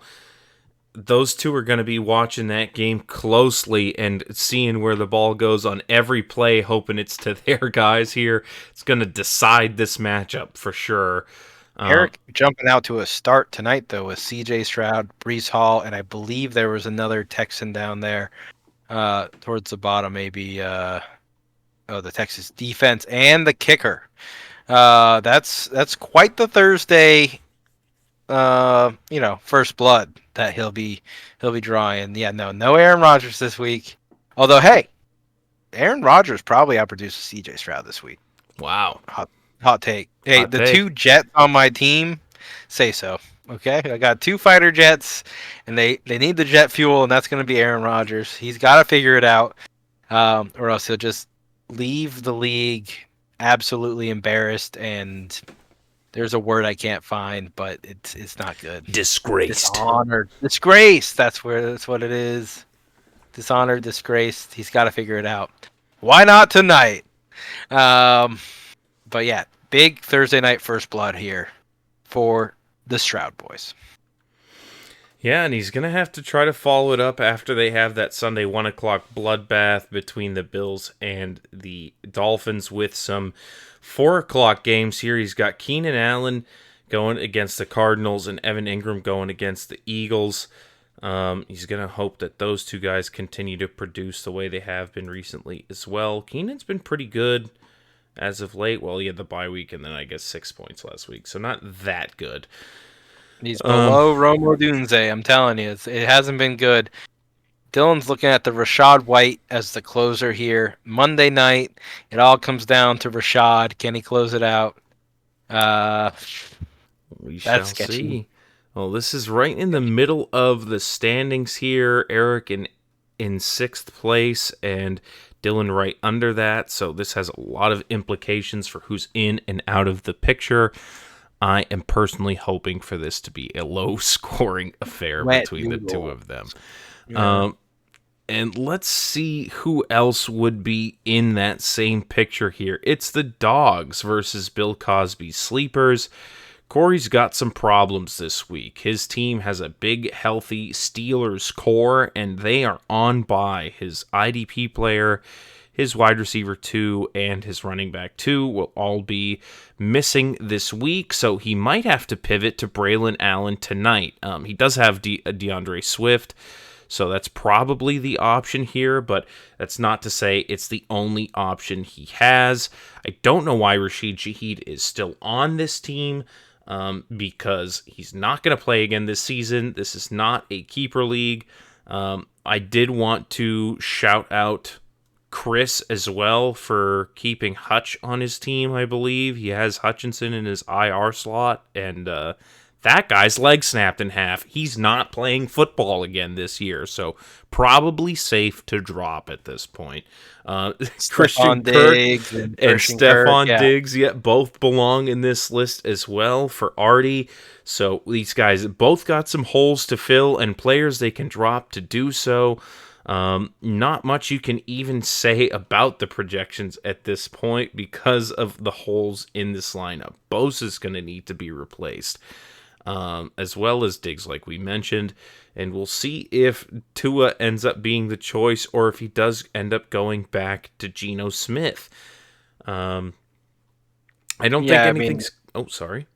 Sorry. No, I mean, if they don't change anything, it'll be like two quadriplegic people trying to fight each other to victory. Yeah, it's you gotta fix those holes. Sorry, I interrupted your point though. Go for it. No, yeah, I was going to say I don't see much changing with his tight end start. He's going to get Travis Kelce going Monday night. A.J. Brown is obviously going to be fired up in that plus matchup versus the Jags. And Jonathan Taylor is definitely getting that Sunday night football start versus the Vikings in that game that we've referenced now many times here. Those guys, I project all to be pretty great starts for him. I think those are all going to be, cornerstones of his lineup, and we'll see if he goes back to his flexing Mark Andrews ways here. This was Mr. Benchwarmer hero in the midseason superlatives, and he continues to show why. He's been on fire as of late. Look at this, 9.5, 15.5, 20.1, 14.6 right in a row. Starting to be more involved. 74% snap count this last week. He might be coming back into it here, and it might be time to flex him yet again for the sleepers. But either way, I think myself and most others are hoping for Artie to win here to take Corey out of contention for that 6th place spot or above, at least for this week. This would really help out the other guys with similar records if Artie was able to take one off the dogs here. So go sleepers. I'm rooting for you. I think I'm not alone in that sentiment, and Corey's not going to hear all this slander anyway, so go ahead and have at him, buddy. Yeah, Tua at Buffalo sounds so bad. I thought it was in Miami. At Buffalo is so much worse for the Dolphins. It's sketchy. Tua could also just be the lightning in the bottle, like I said, ride the lightning there. But man, talk about that's where he got injured, right? It's Buffalo, but it's not. It was in Miami last time. He's got to stare down DeMar Hamlin. I don't know. DeMar Hamlin has the opportunity to do the funniest thing ever in football. We'll see if it happens on Sunday. But, it looks like at least for now, Artie is riding with Tua here. Let's talk about your matchup versus the 69ers. You're projected to win by a good 14-point margin, and no one is missing from anyone's lineups here, so it's really just a player quality difference for the projections so far. You've got Garrett Wilson going tonight, like you mentioned, not Davante Adams. That's a play for sure. You will see if that ends up working out for you. It's not like I blame you sitting Davante Adams over your other guys like Amon-Ra St. Brown, Malik Neighbors. Such a crazy lineup to look at. But it's insane. But yeah, you might be kicking yourself if you made the wrong choice tonight here, or if Chris Olave doesn't get into your lineup versus the Panthers. That's yeah, I just gotta find a way to sit Malik Neighbors and Amon-Ra St. Brown. Yeah, it's tough, hard. man. I understand your struggle, but no, I mean it really comes down to the flex spot here for me, right? Like Garrett Wilson he's like the wide receiver 8 or something on the season. He's been good. He's been fine. He's been great. And until Devontae Adams can come up and say, actually, this is my team now, I still have to give Wilson the nod. I have the ability to kind of wait for that to happen, and that's the game I'm going to be playing. Which jet goes? Maybe one week I'll scatter the jets and put them both out there. But yeah, I had the opportunity to do the funniest thing, which is just to play a bunch of old AZ 69ers against Alex. He wants it. It's all in his nicknames there. He's not afraid of those bums. He wants to see Devontae Adams. God, there's one more. I can't think of it though. Scroll down. He's on my bench. He's got to be. And Chris Olave. Aaron like Jones, bring them all too. on. Yeah. Aaron Jones, Devontae Adams, Chris Olave. It's like play them. They're bums. And I'm like, I know that's why. On your bench. So I don't think I'm gonna give him what he wants here. I think I'm just gonna go ahead and knock him over the head with consistency, and hope it wins because I don't think he moonshots again this week. But hey, let's see what that kind of looks like on his side. It's certainly possible. It's not always the most likely outcome, but he did it last week and he could do it again. Jaden Daniels versus the Giants. I mentioned how I thought that could be a tough defensive matchup for him to go against, but projected to get 22.5 points there. Bijan Robinson versus the Cowboys. The Cowboys haven't really been stopping anyone from doing anything so far, so Bijan could have a good day there. J.K. Dobbins versus the Browns is a tougher matchup, and with no one else there to spell him, it could be pretty tough for him to get going. He's going to have to wear them down, if anything, and hope that Justin Herbert has his back with Ladd McConkey through the air there. Calvin Ridley, he needs another week like last week here. Calvin Ridley spurned New England in the past. He didn't want to play here. We'll see if he can put up the points against New England, but it's at home in Tennessee, so won't have to deal with any jeers from the crowd or anything like that. Yeah, he's looking at Drake May ball out on the other side, and he's going, "Fuck, Mason Rudolph is throwing to me." Yeah, that could have been me, but no, I wanted the money, and not to play in New England, I guess. But he's got Tyler Kraft going. Tyler Kraft's been actually really great so far this season. Just putting up numbers. Had that one stinker a couple weeks ago, but in between that, 17, 25, 12, 16, everything you can ask for out of a tight end. Green Bay's favorite red zone target, it seems. He's doing it. Yeah, he is doing it and making athletic catches, too. Nice diving catches, some real strong hands. It's just showing that he's got it so far. Marvin Harrison has made his way to Alex's team. He's bounced all over the place, but 23 points for Alex last week. He's hoping he gets more of that. That's the only exposure he's had to him so far. So he's like, hey, when he plays on my team, he plays good. So we'll see if that continues to ring true for him there. His core of Bates, the Chargers defense, and Roquan Smith look to be all in decent matchups, so should be productive for him there. We'll see if he can hit that rule of 15s. Catching on. It's a good thing.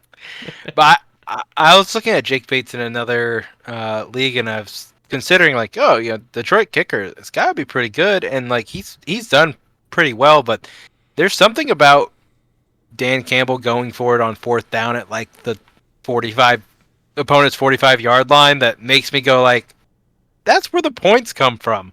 Is when you're like, hey, listen, we're not going for it on fourth. We're going to kick a 50-yard field goal here and seal the deal. I don't know. How many 50-yarders has he had? Did that pop up when you clicked on him? Sorry. Deep dive into Jake Bates. One. Yeah, one this past week. Yeah, I feel like it shouldn't happen too often because Dan Campbell's got that dog in him. So I don't know. It's gotta. I don't know. Anyway, nothing against it. I think it's a good team to have a kicker on. Just Dan Campbell factor. But hey, Rule 15s. I went with Alontae Taylor down there. I don't know if you see that, but he's projected for 1.5 points. My man's never scored 1.5 points in his life. He's doubled up with my New Orleans defense this week. I think they go out and spank Bryce Young or Dalton if he's getting the nod after the car wreck. It's going to be Bryce Young again. It is? Yes, they confirmed excellent. It. Alontae Taylor, go nuts. I sat Spillane, not because he did anything wrong, just because yeah, I don't know. You, Spillane. You're an idiot. Variety is the spice of life. God, who's Las Vegas playing this week? It's Bengals. Yeah. I don't know. He's not going to tackle Zach Moss 100 million times. They're going to air it out. Anyway, yeah, that's my spiel. What do you feel about Baltimore into Denver? Just too good to care about the Denver defense, or this should keep them honest and humble? It's that Denver won't score enough to keep up, so it's whatever. I think the Ravens are going to win that game. Just go to ground game. Just Lamar Jackson and Derrick Henry running it out and call it a day. Forget Patrick Surtain. Come meet Derrick Henry in the backfield, Pat. You don't need to fuck with that. All right. Well, that's that. I think that does it, right? We hit everybody else. And our matchups are projected. We know what we're looking at this week, and it all begins tonight with that Jets Texans game with no Stephon Diggs. Nico Collins isn't back for this one, right? He's still working his way back. So we're gonna have to see if it does end up panning out for Garrett Wilson or Devontae Adams, or if this Halloween is the scariest one yet for the Jets, because I think there will be some beheadings if things don't go correctly for tonight's game plan, right? Like, it's do or die for the Jets now. Mm-hmm. Yeah, no, Greg Zuerlein should be happy that he's injured.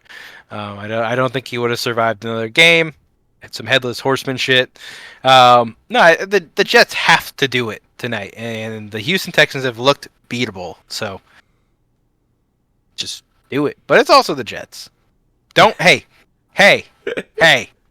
don't bet on the Jets, Dylan. Knock it off. Don't bet on the Jets. Or don't bet on the Jets. Bet against them. Yeah, that's a better idea. No, because they'll just fuck you that way too. Just don't do it. You saw the meme? The guy's like, you're a 50-year-old degenerate gambler, and you're betting on the Jets. You know better. Don't do it. It doesn't work. Do it. Just don't do it. Stay away. Don't engage. Well, stay away from betting on it. But do watch it. I hope you enjoy it. I hope you get everything you want out of it besides some money. And I hope this week is just as great as the last few has been. I hope it's a little spooky for you guys. Happy Halloween. Thanks again for listening. Go sorcerers, bitches. Thank you for listening to the DFL Breakdown. Tune in next week for more.